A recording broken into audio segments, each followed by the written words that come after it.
I was in my comfort zone. I was doing just enough to get by. I was working on a job. They paid me just enough to keep me from quitting, and I worked just hard enough to keep from getting fired. How many know people like that? Blink your eyes if you understand what I'm talking about. I was parked. I knew I could do more. But when my mama died, it took something out of me. When I went through a divorce, it took something out of me. When my best friend died, it took something out of me. I parked. And somebody said that life is like an onion. You have to peel it one layer at a time. And sometimes you cry. Life's going to happen to you when you have a dream. You're going to get slapped around. And don't take it personal. Don't ask, why did this have to happen to me? Why not you? Who would you suggest? You want to give us some names, some email addresses? And don't tell everybody. 80% don't care, and 20% glad it's you. It's called life. Suck it up and move on. Get over it.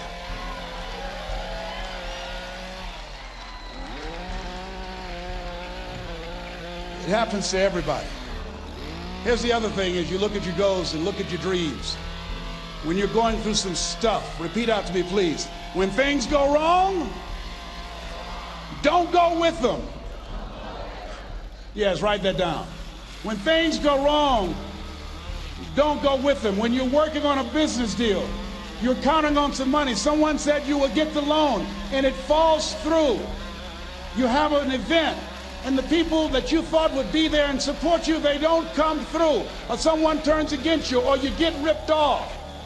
It's going to happen to you. Happened to me. Someone stole all my products. My database, over 180,000 names and addresses. It's not personal. It's going to happen to everybody. It does. 8 out of 10 millionaires have been financially bankrupt. Walt Disney had he filed bankruptcy 7 times and had 2 nervous breakdowns. It's called life.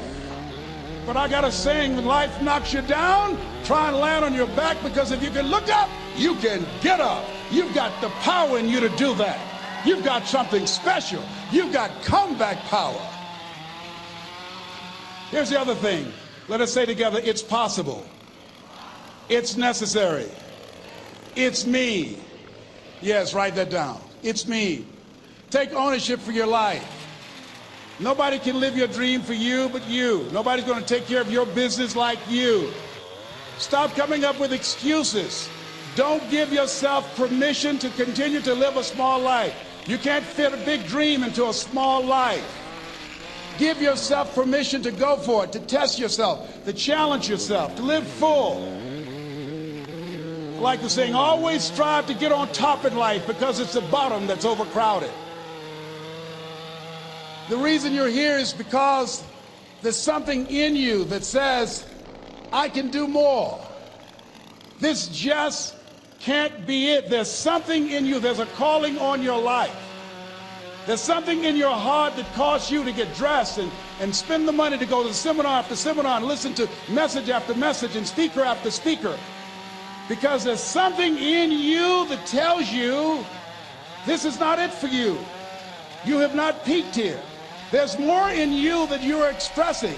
Eye has not seen, ear has not heard, nor has entered the heart of mankind what's in store for you if you challenge yourself, if you persist and persevere, if you take ownership for your life. George Bernard Shaw said the people that make it in this life, they look around for the circumstances that they want, and if they can't find them, they create them. Create what you want. You have the power in you to do more than you can ever begin to imagine, to control your destiny, to make a difference in our children, to make a difference on the planet, to make an impact.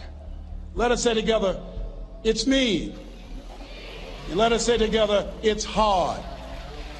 Say it like you know it. Say it's hard. Ladies and gentlemen, it's hard. There are people who have seen their retirements taken away from them by the corporations that they work for.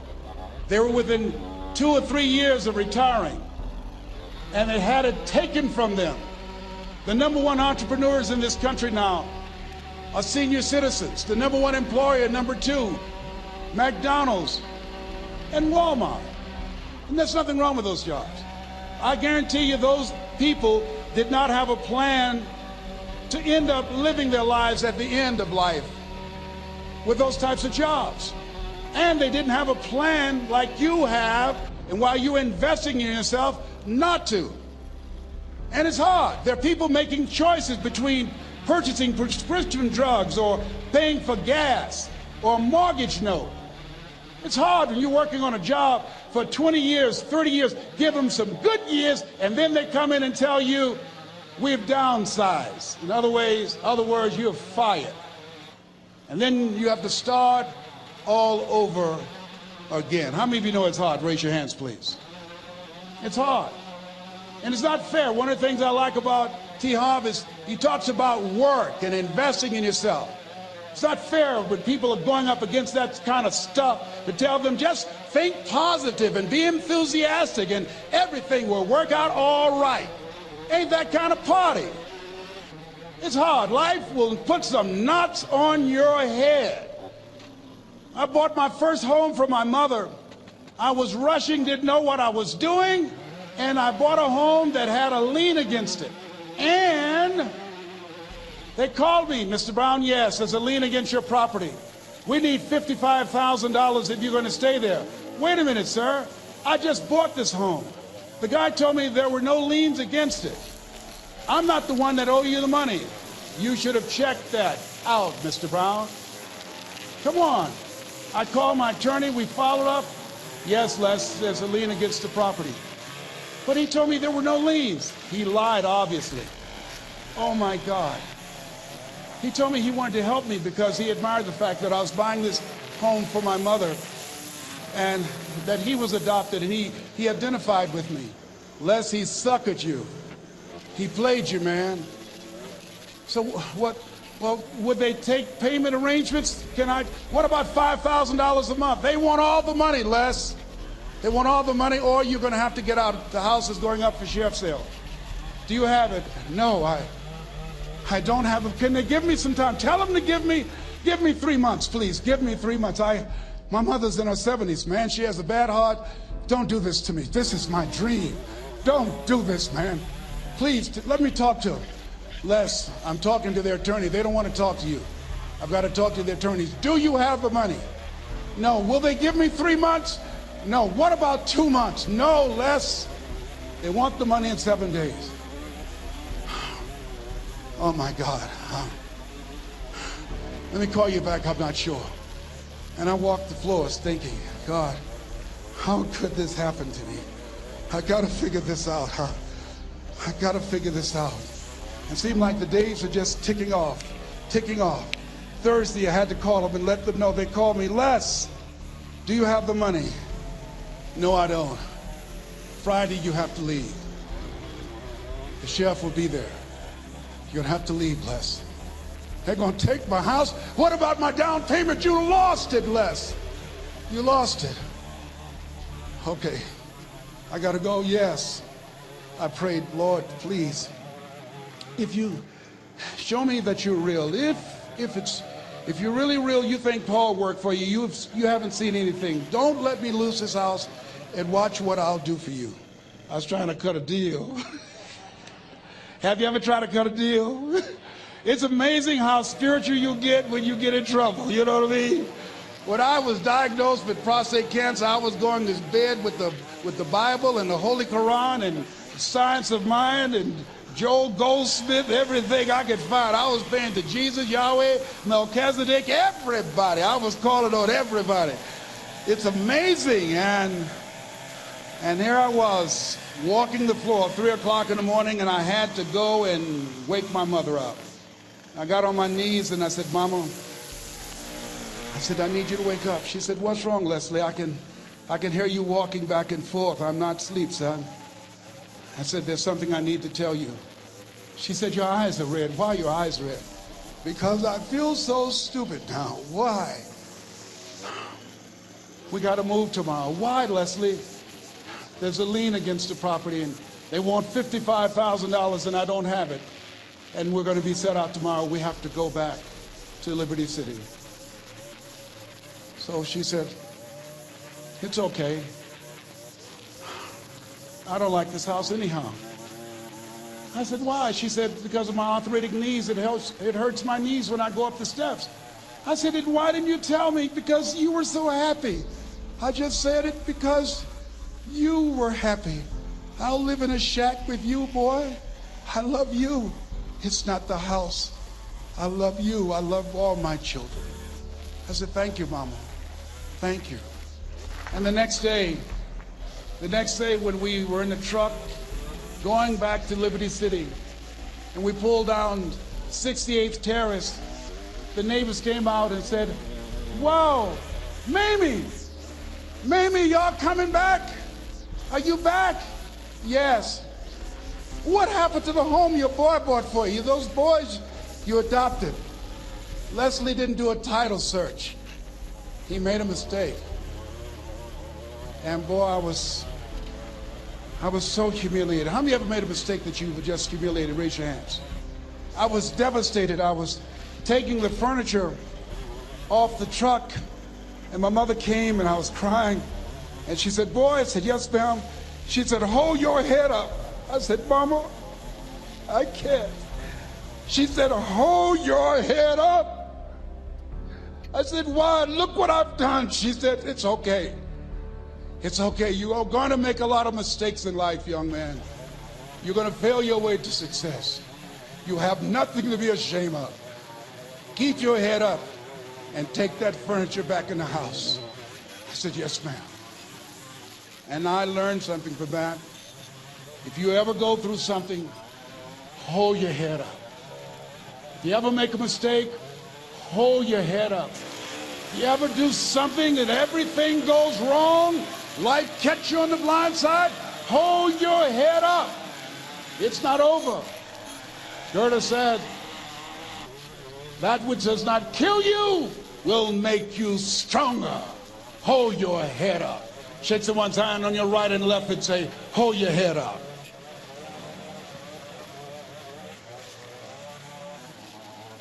Here's something else, ladies and gentlemen. Repeat after me, please. You got to be hungry. Everybody together, you got to be hungry. I'll never forget Mr. Washington said, Mr. Brown, yes, sir. What do you want to do with your life, young man? I said, sir, I want to be a disc jockey. He said, Mr. Brown? I said, yes, sir. He said, you got to be hungry. I said, what do you mean by that? He said, people that are hungry are willing to do the things today others won't do in order to have the things tomorrow others won't have. People that are hungry are willing to invest in themselves. People that are hungry will go to seminars and workshops. People that are hungry are always searching, always seeking higher ground. So how do you want to make it? I said, I want to be a disc jockey. He says, good. Here's what to do. He said, I want you to read 10 to 15 pages of something positive every day. He said, you don't get in life what you want, you get in life what you are. You must program yourself to success. He said, I want you to listen to Earl Nightingale and Zig Ziglar. Listen, faith comes by hearing and hearing and hearing. He said, I want you to change your relationships. And I don't want you to ever lose your hunger. I said, what do you mean by that? He said, people that are hungry are unstoppable. People that are hungry are no matter what people. They make it happen no matter what. He said, I want you to listen to Paul Harvey. Who is he? He's the world's greatest communicator. Success leaves clues, young man. Always listen and follow people who are doing what it is you want to do at the level you want to do it, and learn from them. I told T. Hobb when we were standing by the stage, I said, hey man, I want to work more with you. I want you to coach me. I want to learn from you. See, I found you're never too old to learn, and you're never too young to teach. Always have a thirst for learning. So I listened to Paul Harvey every day on the radio. While in school, I would go out and listen in his car. He gave me his keys. I was working to develop myself. And I continued to listen to motivational messages, and he would take me to see the late Dr. Norman Vincent Peale, who wrote the book, The Power of Positive Thinking. I toured with him before he passed. You You have something special. You have greatness within you. Don't allow your circumstances to determine who you are. Don't allow your negative thoughts to hold you back. You have something special. You can do more than you can ever begin to imagine. Dr. Peel was an incredible man. I admired him. When he spoke, he gave me goosebumps. I can feel him in my heart. And I never forget, we were coming back to the school, and Mr. Washington said, Mr. Brown, yes, sir. When Dr. Peel spoke, you didn't move. When he spoke, you were hanging on every word. When he spoke, we didn't have to tell you to sit down and be quiet. Why? I said, sir, I could feel him when he talked. I felt like he was talking to me, sir. He said, he was. I said, but he doesn't know me, but he was speaking to you. Did you feel him in your heart? I said, yes, sir. He said, most people feel him in their head. If you felt him in your heart, he said, listen to him, son. Follow him, learn from him. And I would go to seminars and workshops. Anywhere I would find where Dr. Peel was, I would be in the audience. I would drive 200 and 300 miles just to hear him speak. And my dream and vision was to share the stage with him. I thought about it. What is your goal? What is your vision? I want you to hold it in mind. There's some power in that. Because when I became involved in speaking, I never forget, I got a call from Og Mandino, who wrote the book, The Greatest Salesman in the World. He said, Les, I'm stuck in Philadelphia. I need to be in Kankakee. Dr. Norman Vincent Peale is appearing. I can't make it. I heard you're in Chicago. I said, yes, I am. Can you go and open for me? I said, yes, man. Oh, my God. Dr. Peale, I said, yes, I'd love to do it. And I went there and I came. I said, hi, I'm Les Brown. He said, you're not the band of renown? I said, no, I'm Mrs. Mamie Brown's baby boy. I'm here to speak. He said, come backstage. And his wife, Martha, was there. And she said, Papa, Les Brown is here, the speaker. And he said, Les Brown, shoot for the moon. Because even if you miss, you'll land among the stars. I said, sir, that's my quote. I wrote you when I was in the 11th grade.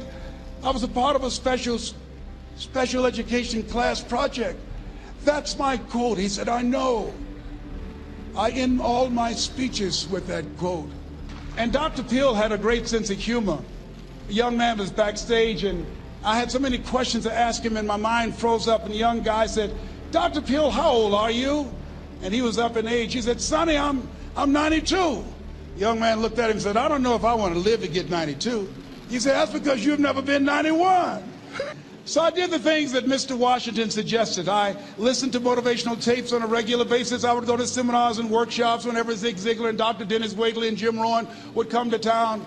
And I said, sir, what do you want me to do now? He said, Mr. Brown, I've given you everything that I can give you. He said, develop your mind, put your money where your mouth is, continue to learn how to be an effective communicator, because once you open your mouth, you tell the world who you are. And always surround yourself with OQP, only quality people. So I went to apply for a job on Miami Beach. WMBM radio station. Milton Butterball Smith was the program director. Hello, Mr. Butterball. How are you, sir? My name is Les Brown, sir. I'd like to be a disc jockey. He said, young man, you have any journalism in your background? I said, oh, no, sir, I don't. You have any experience in broadcasting? I said, no, sir, but I practice all the time, sir. Let me audition for you, sir. Let me show you how good I am. All I need is a shot, sir. He says, no, we don't have any job for you. How many ever been rejected? Raise your hands, please. I was devastated. I went back and I told Mr. Washington, I said, Mr. Washington, they said no. He said, don't take it personally. Most people are so negative, they have to say no 7 times before they say yes. He said, you got to be hungry. Know your vitamin. Go back again. I said, yes, sir. Hello, Mr. Butterball. How are you, sir? My name is Les Brown, sir. I like to be a disc jockey. Young man, weren't you here yesterday? Yes, sir, I was. Didn't I tell you no yesterday? Yes, sir, you did. Then why are you back today? Well, sir, I didn't know whether or not somebody was laid off or somebody was fired, sir. Nobody was laid off or fired. Now, get on out of here. I came back the next day. Hello, Mr. Butterball. How are you, sir? My name is Les Brown, sir. I like to be a disc jockey. I know what your name is. Weren't you here the last 2 days? Yes, sir, I was. Didn't I tell you no the last 2 days? Yes, sir, you did. Why are you back? Oh, sir, I didn't know whether or not someone got sick or someone died, sir. No one got sick or died. No one was laid off a fire. Now don't you come back here again. I came back the next day talking loud, looking happy like I was seeing him for the first time. I said, hello, Mr. Butterball, how are you? He looked at me with rage. He says, go get me some coffee. I said, yes, sir. My favorite book says, the greatest among you will be your servant. How many of you are serious about your goals and dreams? Raise your hands. Very good. Write this down. Provide more service than you get paid for. Provide more service than you get paid for. I go to a lot of seminars and workshops. And one of the things I know about T. Harv Eckert, when I was sitting in the class with Robert Ruppel and all of the other presenters, they hold themselves to high standards and they provide more information than anybody else in the industry, bar none. They hold nothing back because their commitment is for your success. And when you hold yourself to high standards, write this down, impact drives income. That's why you're here. Because the training, the seminars, been making a difference in your life. If they did not have impact, 200 or 300 people would be here, if that amount. Impact drives income. So I became the errand boy for the disc jockeys. I would go get their lunch and their dinner, and I would bring it to them in the control room, and I'd watch them working the control boards, knowing my time will come. Write this down. I expect to reach my goal. Yes, you want to operate with a spirit of expectation. I expect to reach my goal. So I started preparing for the next position. Never forget one quote that I heard. As you look at your life, you look at your goals and dreams. It's better to be prepared for an opportunity and not have one than to have an opportunity and not be prepared. If you expect to reach your goal, prepare yourself now. And so then pretty soon, the guys at the station, they begin to take a liking to me. Write this down. Build relationships. As you're aware, people deal with people that they know, like, and trust. And so they would say, Leslie, yes, sir. Come here, yes. Come outside. Who did this? Oh, your car? Yes. Who cleaned my car? I did, sir. I would wax their cars on the weekend, inside and out. How much do you charge? Oh, nothing, sir. I just wanted to help out. I was providing more service than I got paid for. I was building relationships. They said, whoa, look here. Donna Ross and the Supremes are coming to town. The Four Tops and the Temptations. Here are my car keys. Pick them up for me. Take them to the Fontainebleau Hotel on Miami Beach. I said, yes, sir. I would drive them all over Miami Beach in their big, long Cadillacs. I didn't have any driver's license, but I was driving like I had some. Then one day, it was a Saturday afternoon, a disc jockey by the name of Rockin' Roger was drinking while he was on the air. It was a Saturday afternoon, and I was the only one there. Rockin' Roger got so drunk, he could not complete the show. He started slurring his words. He's about to fall off the chair. And there I was, looking at him through the control room window, walking back and forth, young, ready, and hungry. I was saying, drink, Rock, drink. Drink, Rock. I'd have gone and get him some more if he'd asked me to. Then pretty soon the phone rang. It was the general manager, and I answered the phone. I said, hello? He said, young boy, this is Mr. Klein. I said, I know. He said, Rock can't finish his program. I said, I know. He said, would you call one of the other DJs in? I said, yes, sir. I said to myself, he must be think I'm crazy. I called my mom and my girlfriend, Cassandra. I said, y'all come out on the front porch and turn up the radio. I'm about to come on the air.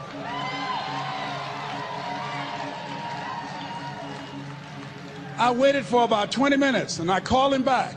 I said, Mr. Klein, I can't find nobody. He said, young boy, you know how to work the controls? I said, yes, sir.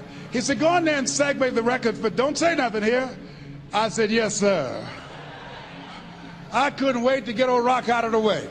I put on a fast record. I said, look out, this is me, LB Triple P. Les Brown, your platter playing papa. There were none before me and there will be none after me. Therefore, that makes me the one and only. Young and single, love Domingo, certified, bona fide, indubitably qualified to bring you satisfaction and a whole lot of action. Look out, baby, I'm your love man. I was hungry. I was hungry. Get old man a round of applause. I was hungry. I was hungry. You got to be hungry. Shake someone's hand on your right and left all around you and say, you got to be hungry. You got to be hungry. To get those dreams out of your head and step into your greatness, you got to be hungry. To get those ideas, that talent, that gift out of your system, you got to be hungry. To get up off the canvas of life and understand what Willie Jolly meant, that a setback is a setup for a comeback. You got to be hungry.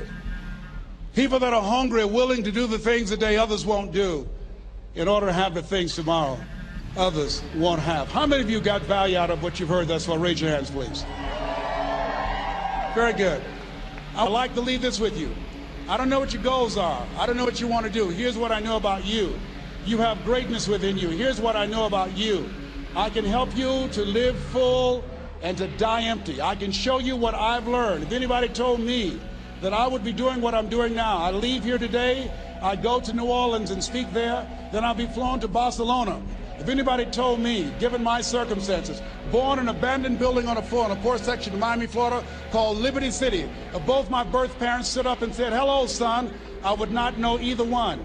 Being labeled educable mentally retarded, put back from the 5th grade to the 4th grade, failed again when I was in the 8th grade, no college training. Anybody told me the principles that I would teach you, that they would have the impact that it has had on my life. This Les Brown that you see, I did not know he existed. And I tell you that you have greatness within you. You have the ability to do more than you can ever begin to imagine. Come into the room with me, and I guarantee you your life will never be the same again. I like to leave this with you. I don't know what your goals are. Mine is to find a cure to autism. Mine is to find a cure to breast cancer and to prostate cancer. Mine is to work with our youth and to reduce the recidivism rate in our prisons and help young people learn how to become an asset to our society rather than a liability. Mine is to train speakers to become great communicators, to speak from their heart, not their heads, and teach them how to impact and create a new conversation so people can see the possibilities of life and overcome the possibility blindness that held me hostage for 14 years. I don't know what your goals are, but here's what I know about you, and I don't know you. You've got greatness within you. And I like to leave this with you, something my mother used to love to hear me say. Leslie, yes ma'am, mama. Say that thing for me, boy, that makes me feel good. I dedicate this to you, to the greatness in you, and to the dream that you showed up on the planet to produce. And it's simply this. If you want a thing bad enough to go out and fight for it, to work day and night for it, to give up your time, your peace, and your sleep for it, if all that you dream and scheme is about it, and life seems useless and worthless without it, and if you gladly sweat for it and fret for it and plan for it, and lose all your terror of the opposition for it, and if you simply go after that thing that you want with all of your capacity, strength and sagacity, faith, hope, and confidence, and stern pertinacity,